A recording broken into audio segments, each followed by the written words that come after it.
Bienvenue sur Derrière les stars de cinéma, la chaîne où l'on vous révèle ce que les caméras n'ont jamais montré, là où les projecteurs ne vont jamais.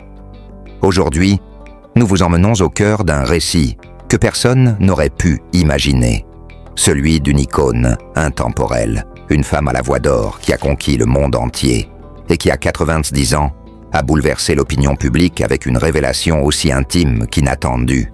Oui, Nana Mouskouri, après une vie entière d'applaudissements, de tournées, de disques d'or et de salles combles, a pris tout le monde de court en annonçant son mariage à un âge où la plupart croient que tout est déjà dit.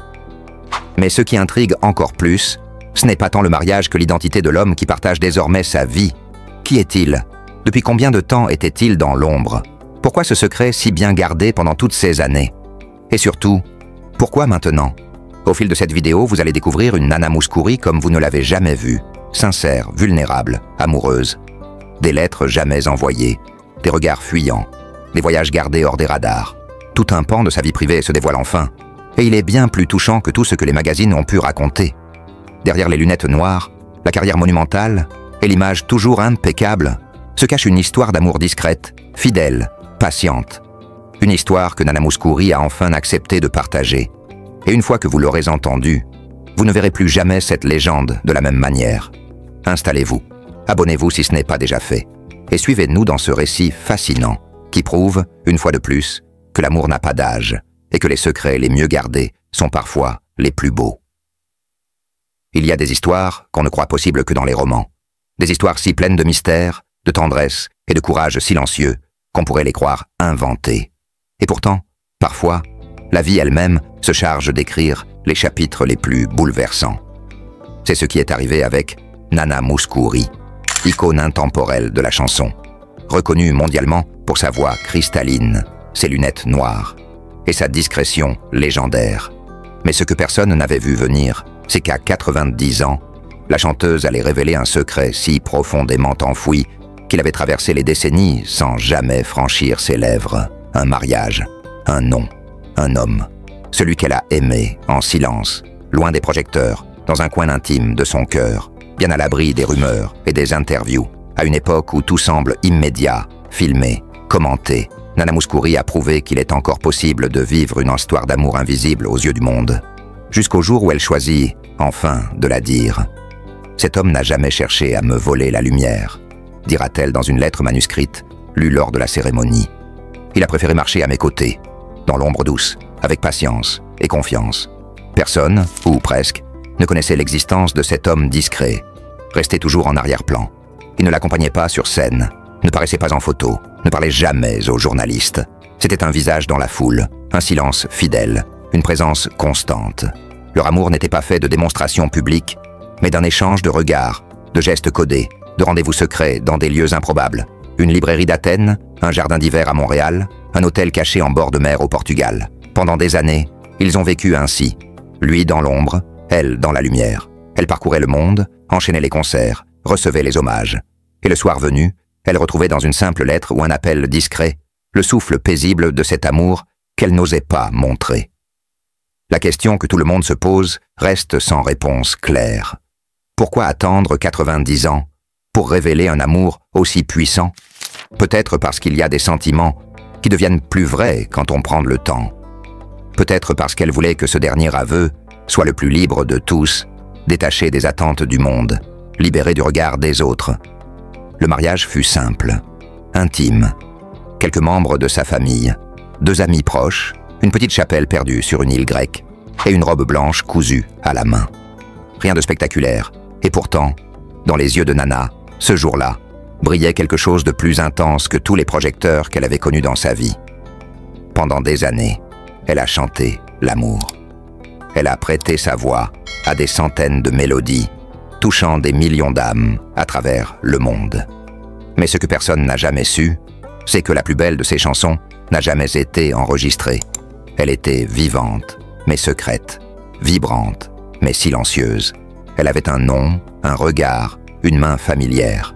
Ce n'était pas une histoire de passion brûlante, mais une complicité douce, constante, tissée au fil du temps et de l'absence. Cet homme, elle l'a rencontré bien après les feux de sa jeunesse.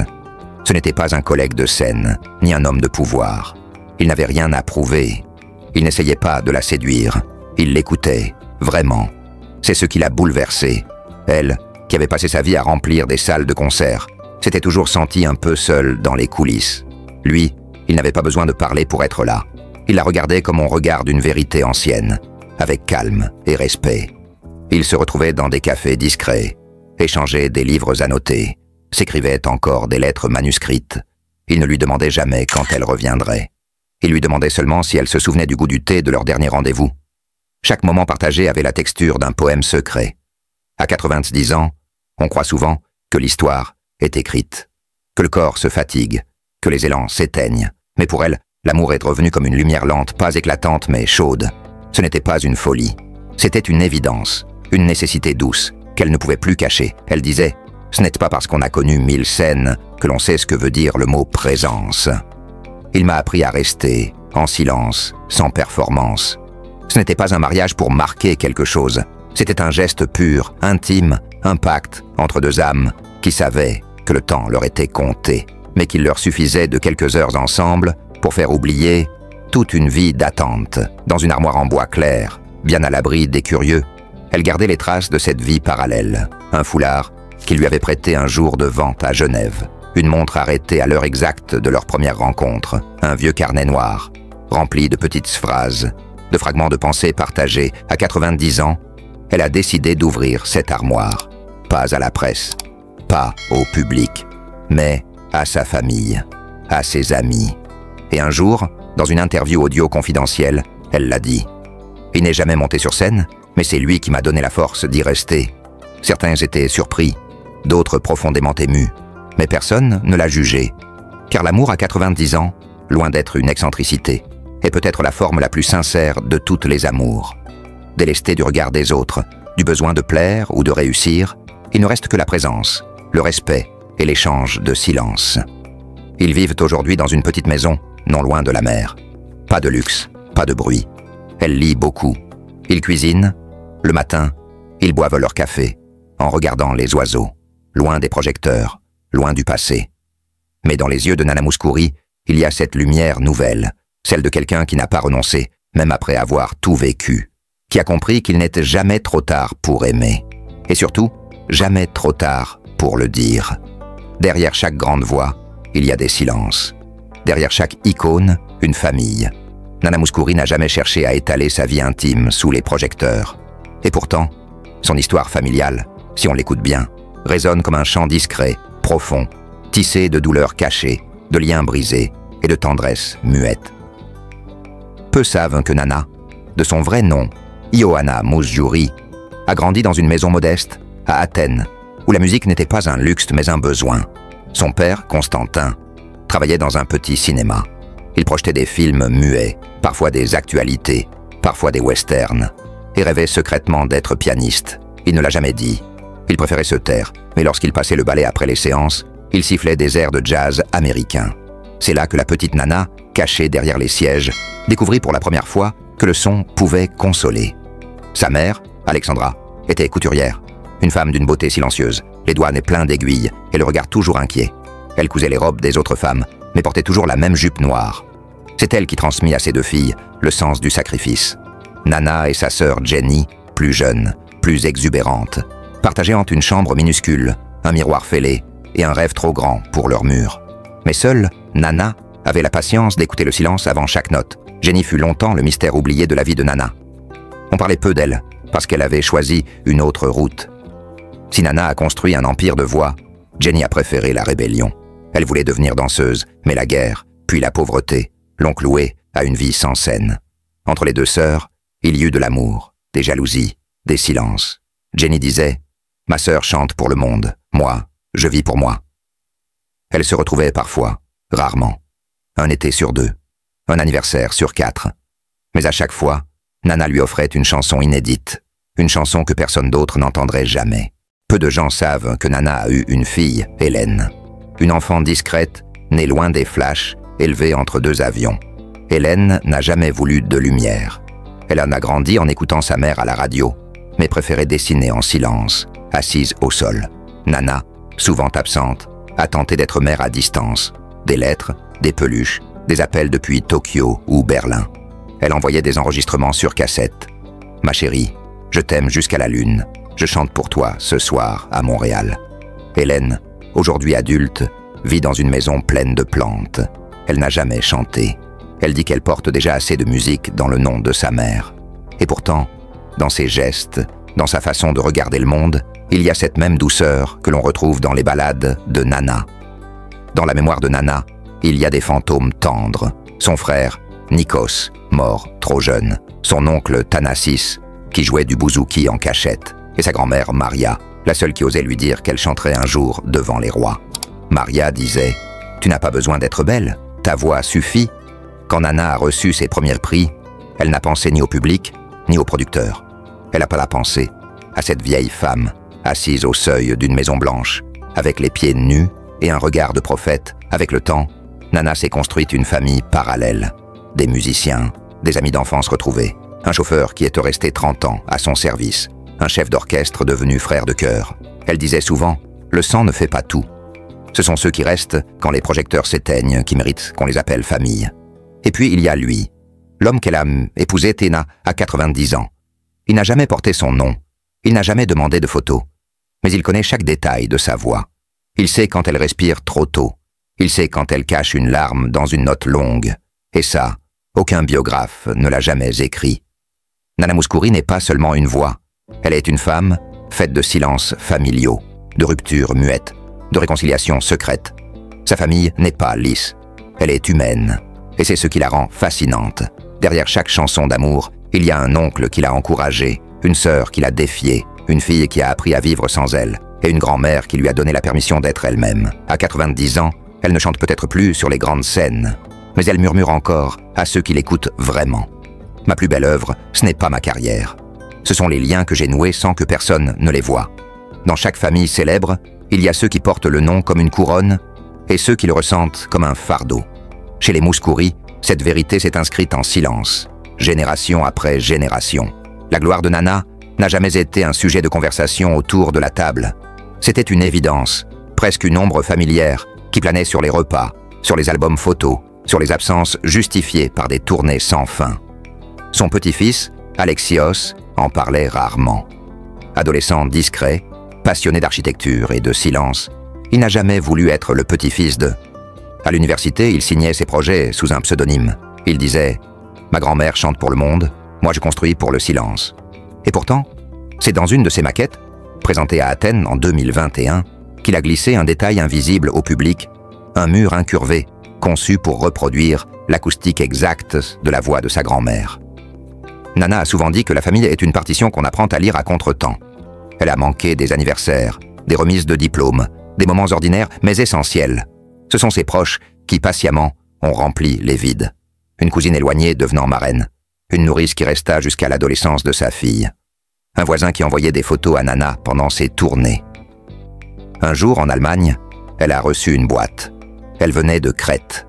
À l'intérieur, une collection de petits objets, un coquillage peint par sa fille, à l'âge de 6 ans, une serviette tachée de café, avec un mot griffonné, une carte postale jamais envoyée. Rien de spectaculaire, mais tout y était chargé de ce qu'elle avait manqué. Ce jour-là, elle n'est pas montée sur scène.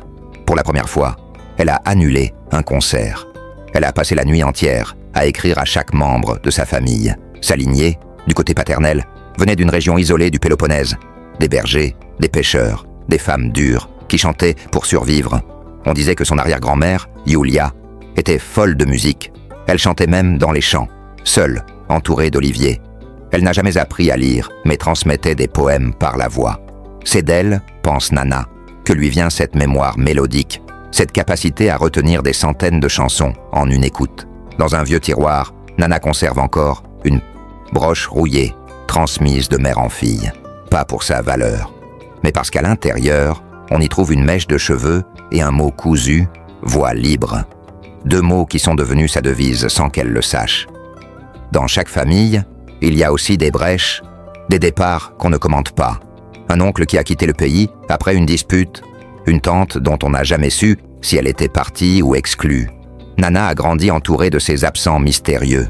Avec l'âge, elle a voulu comprendre, retrouver. Elle a fait rechercher cette tante perdue, Eleni, partie à 20 ans pour changer de vie. Elle l'a retrouvée dans une petite maison du sud de la France.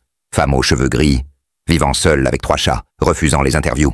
Mais lorsque Nana a frappé à sa porte, Eleni a ouvert sans surprise, comme si elle l'attendait. Elles ont passé 2 jours ensemble, sans parler du passé, juste du présent. Elles ont cuisiné, marché, rêvé à voix haute. Et puis, Nana est repartie.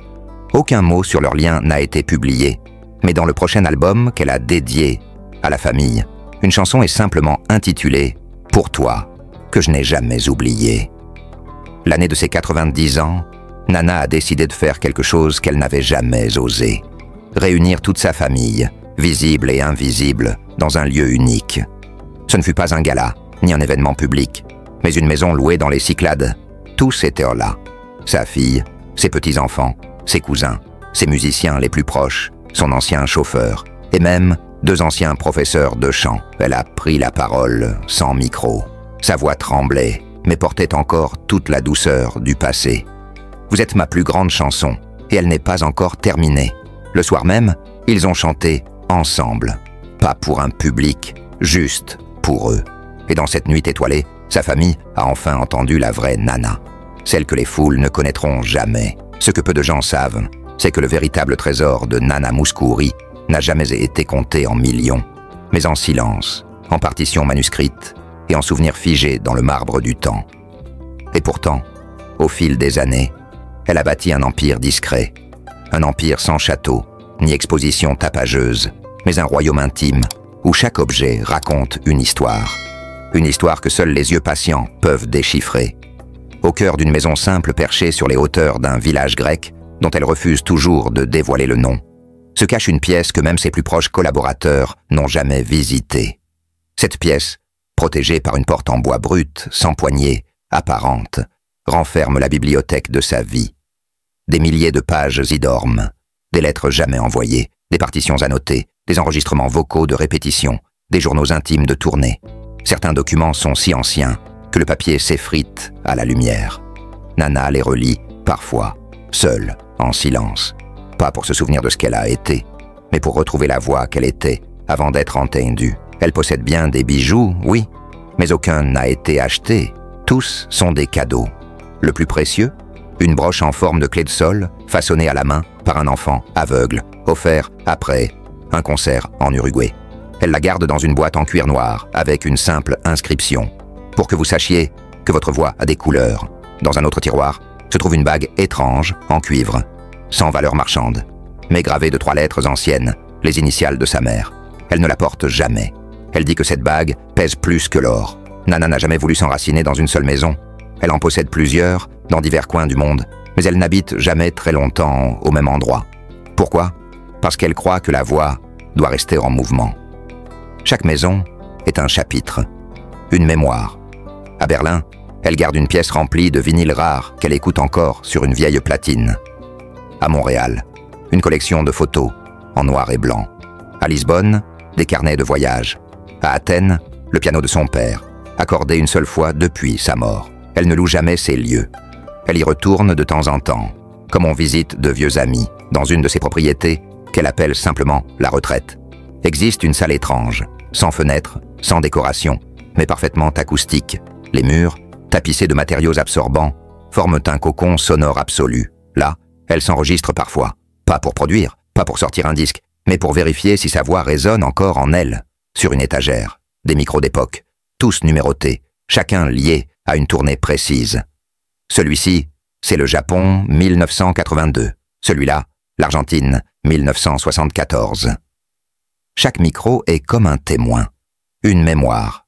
Contrairement aux idées reçues, Nana n'a jamais été attachée à la mode, et pourtant, elle a gardé chaque robe de scène, classée, nettoyée, suspendue dans un immense dressing. Chacune porte une étiquette cousue à la main. La date, la ville, la chanson d'ouverture. Elle dit qu'en les touchant, elle entend les applaudissements revenir. Un petit musée personnel, où le tissu chante encore. Elle ne laisse pas que des biens. Elle laisse des habitudes, des rites, une façon de plier une serviette, une manière d'écrire les prénoms en lettres capitales sur une enveloppe, une façon de ne jamais finir une chanson trop tôt, de laisser toujours une dernière note suspendue. C'est ça, dit-elle, qu'elle espère transmettre à sa fille Elle a promis, une boîte en bois, fermée par un cadenas dont elle seule connaît le code. À l'intérieur, ni argent, ni testament, mais des enregistrements inédits et un petit carnet de pensées, tenu secrètement depuis ses 30 ans. Le tout, dit-elle, suffira pour comprendre qui j'étais quand personne ne me regardait. Ce que Nana Mouskouri possède dépasse ce que l'on peut compter. Elle a accumulé du vécu, de l'écoute, du regard. Ses biens ne brillent pas. Ils murmurent. Ils racontent une femme qui a tout vu, tout entendu, mais qui a choisi de tout préserver sans jamais s'exposer. Et c'est ce mystère-là, ce trésor invisible, qui fait d'elle une légende que l'on ne peut jamais tout à fait posséder, mais qu'on ne cesse de chercher. Chaque objet que Nana conserve dans sa maison est porteur d'une histoire familiale. Parmi eux, un vieux coffre en bois sculpté, cadeau offert par sa grand-mère, contient des lettres jaunies par le temps, rédigées à la main en grec ancien. Ces lettres racontent la vie de ses ancêtres, des histoires d'exil, d'espoir et de lutte. Nana relit parfois ces missives, comme pour puiser de la force dans ses racines invisibles, qu'elle considère comme son bien le plus précieux. Dans ce même coffre se trouve une photo en noir et blanc de ses parents lors de leur mariage, enveloppée dans un tissu